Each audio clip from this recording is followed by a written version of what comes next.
Welcome back to Scary Night Tales, where chills and thrills await you.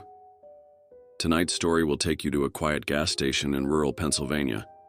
But trust me, there's nothing quiet about what happens when time starts acting strange.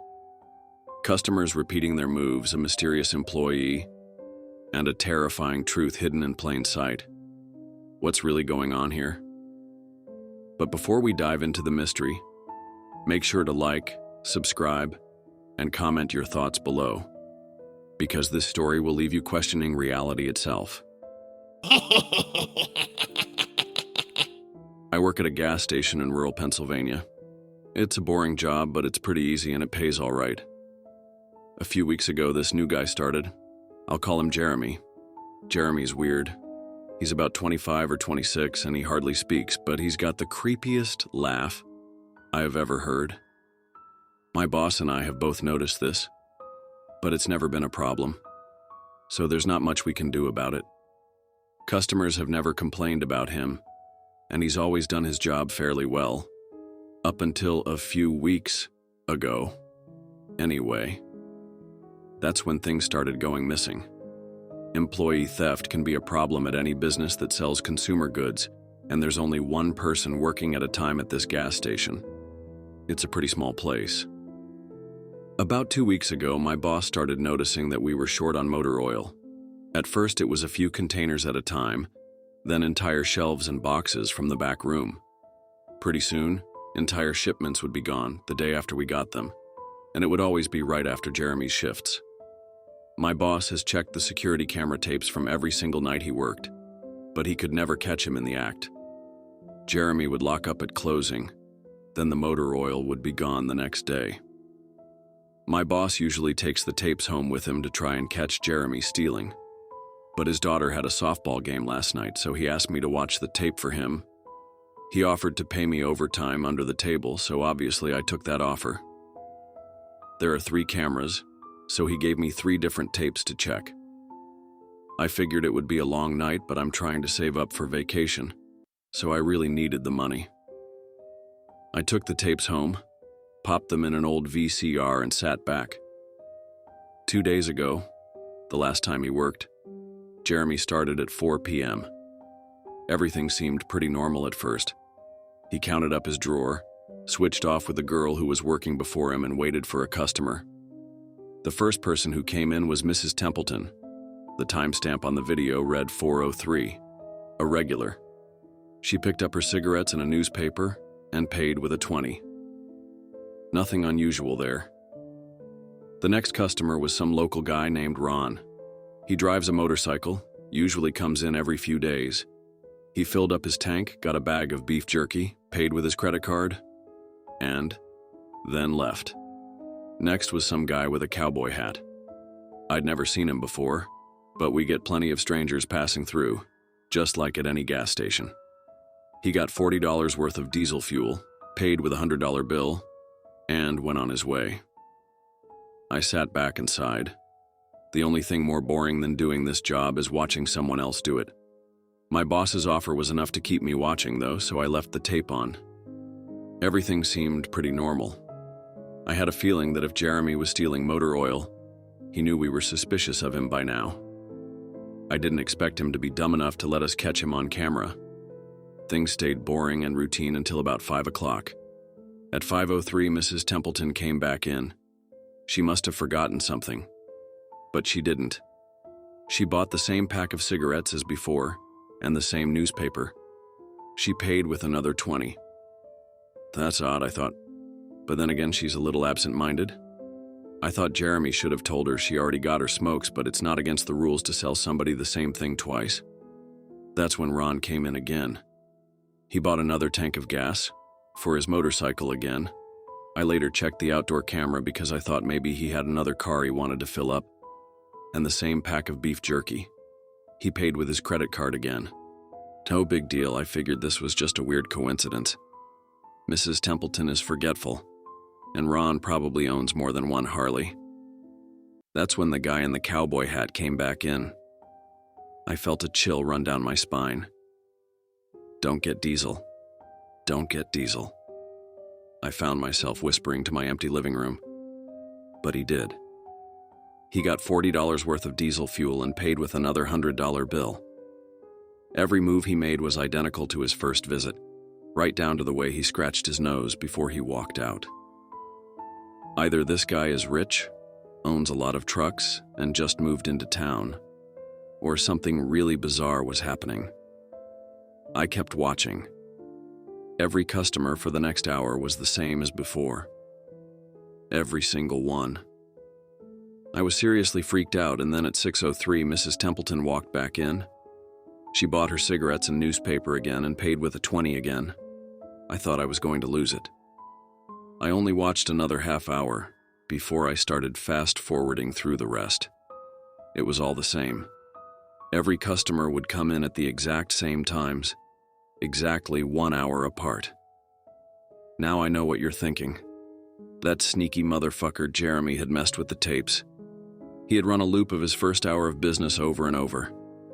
That wasn't the case. There are windows around the cash register area that the camera covers, and I watched the sunlight fade as time ran on. Jeremy's routine didn't loop over. He swept, mopped, restocked, and did all his duties exactly how you would expect. But the same customers kept coming in. I was panicking at this point. Something was seriously wrong with what I was seeing, and I had no explanation for it. I skipped ahead to when he locked up and walked out to his car. He hadn't stolen anything, but I kept watching, just to make sure. I fast-forwarded one last time, to about midnight. At exactly 12:03, out of nowhere, Jeremy's face pops up on camera. I don't mean he moved his head into view. I mean that 1 second the store was empty. The next second, his face was all I could see. He wasn't looking at the camera. He was looking at me, I was sure of it.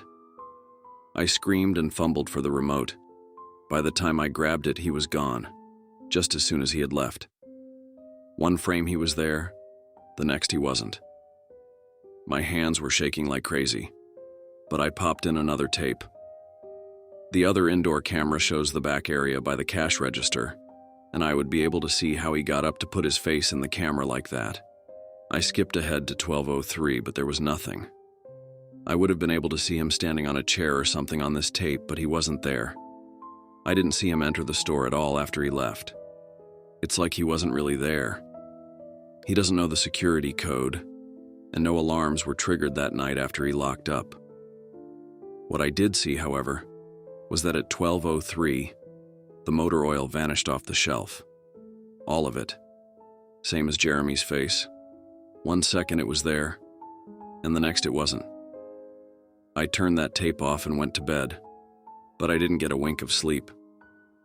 My body is exhausted right now, but my mind is racing. That tape was undoubtedly the creepiest, most disturbing thing I've ever seen in my life. I work in a few hours. My boss asked me to bring the tapes back in and let him know what I found, but really, what the hell am I going to say? Jeremy works the night shift tonight directly after me, and the plan is for my boss to come in just before I leave and confront him with me, as I'm supposed to be the one who caught him stealing. I have no idea what I'm going to do. I suppose I'll have to show my boss the tapes, but I don't want to watch them with him. I never want to see something like that again. I can't get the image of Jeremy just smiling directly into the camera out of my mind. It was the creepiest look I've ever seen on another human being's face. Anyway, I'm gonna try again to get some last-minute sleep before I have to go in and deal with this. I'll let you guys know what happens. Update, 2:49 p.m. Updating from my phone, apologies in advance for errors. My boss just finished watching the last of the tapes. I told him what to expect, but you really can't prepare someone for something like that. He's scared shitless. I still am too. And Jeremy is due to come in at 4. We've got a little over an hour to get our shit together, but neither one of us knows what to say to him. Is he just a fucked up guy who likes to steal motor oil and scare the shit out of people? Or is he something else? I don't know if this is crazy, but does anyone think he could have anything to do with the time loop? My boss said he never noticed anything like that in the other tapes, but the way he popped up in this one made me think he knew I would be watching. It's like he wanted me to see what he could do, like he was showing off or something. The way he smiled into the camera was like a little kid showing you a sandcastle they just built or something. I don't know. I probably sound crazy. I sure feel the part. I'm going to talk to my boss some more. We have to calm ourselves down and figure out how to handle this. I'll update again tonight, but I have a really bad feeling about how this is going to play out. Update, 4:33 p.m. No sign of Jeremy. Tried calling him, but his phone has been disconnected. We're calling the police. Update, 5:33 p.m. No sign of Jeremy. Tried calling him, but his phone has been disconnected. We're calling the police. Update, 6:33 p.m. No sign of Jeremy. Tried calling him, but his phone has been disconnected. We're calling the police. Update, 7:33 p.m. No sign of Jeremy. Tried calling him, but his phone has been disconnected. We're calling the police. Update, 8:33 p.m. No sign of Jeremy. Tried calling him, but his phone has been disconnected. We're calling the police. Update, 10:58 p.m. Holy shit. Holy shit. Holy shit. Holy shit. I just got home and saw my previous updates. Things make less sense now than ever. Here's what I can tell you. I went to work. Jeremy never showed up. My boss and I decided to call the police, as you're well aware. When I picked up the phone to call, though, the sun went out. I shit you not. That's what I thought happened. Apparently, I blacked out for exactly 5 hours. Because when I looked at the clock, it was 9:33. I think I got stuck in Jeremy's time loop, and then I snapped out of it at the exact point I blacked out, if that makes sense. But that's when things got really weird. My boss was right next to me when I blacked out, ready to corroborate my story to the cops. When I came to, the phone was in my hand, but it was dead. Not even a dial tone. My boss was still right there, but he wasn't moving. He was standing up, but frozen. I looked at the clock again, and it wasn't moving. The second hand was stuck on the 12. It was 9:33 exactly. The clock on the register, computer screen, wasn't moving either.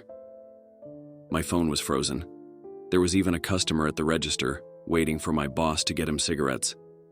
I'm betting that would have been his 5th pack of the day. I got the fuck out of there. Didn't lock up, didn't turn the lights out, and sorry guys. I didn't grab the security tapes to upload on the internet. Believe me, that was the last thing on my mind. The gas station is on a major highway, and cars were parked all along it, except they weren't parked, they were frozen. The people inside were sitting still as wax statues.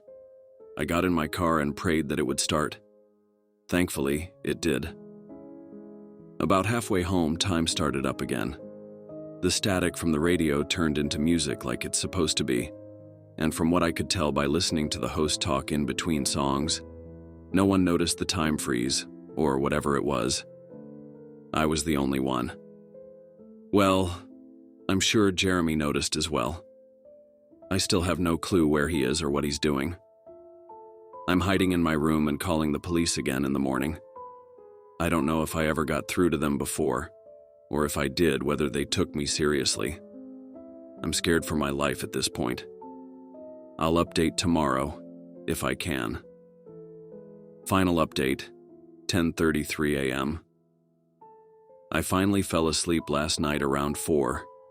I have no idea how I did it. I guess exhaustion finally got the best of me. This morning I woke up to my phone ringing. It was my boss. He'd been calling me since about 6. He woke up when time turned back on last night and immediately called the cops. They came by to see what was wrong and he told them everything. The police around here are all small-time guys. They were more concerned with the missing motor oil than anything, but my boss figured he would take it, as long as he had their attention. They decided to go looking for Jeremy. We keep all our employees' applications on file, and since Jeremy just started working here, his was easy to find. They checked the address on it and headed over to his house. You're not going to believe what they found. The address Jeremy listed on his application was an empty lot. Or at least now it is. There used to be a house there. but it burned down in 1993. Being a small town, almost everyone remembers that fire.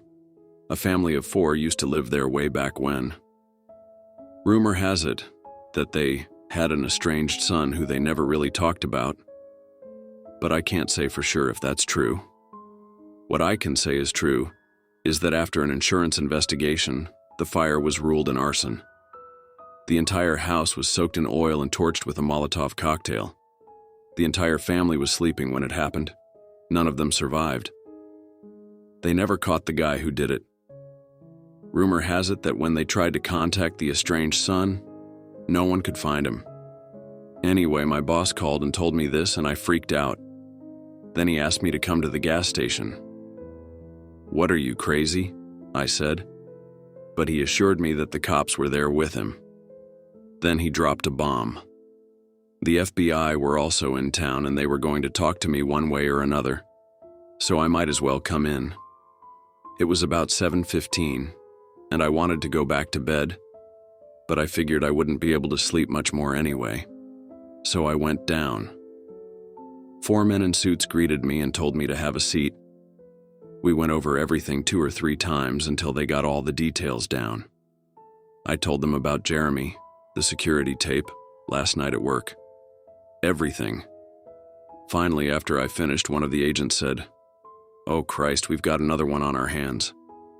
Then they made me sign a bunch of papers saying I wouldn't tell anyone about what happened, so I can't say much more. I might be breaking the law just by posting this, so now I'm home. I'm not sure what to do with myself. That agent's words when I told him the story are going to haunt me for the rest of my life. Anyway, I've got to go. I have some errands to run today, and then I have to go in to work to pick up some tapes. My boss and I think this new guy, Jeremy, he's a complete creep, is stealing motor oil, and I have to watch the security footage to see if I can catch him doing it. I have better things to do, but my boss is paying me overtime, under the table, and I'm trying to save up for vacation so I could really use the money. It should be pretty simple. The oil always goes missing right after his shifts. I figure I'll just watch the tapes, catch him in the act, and that will be that.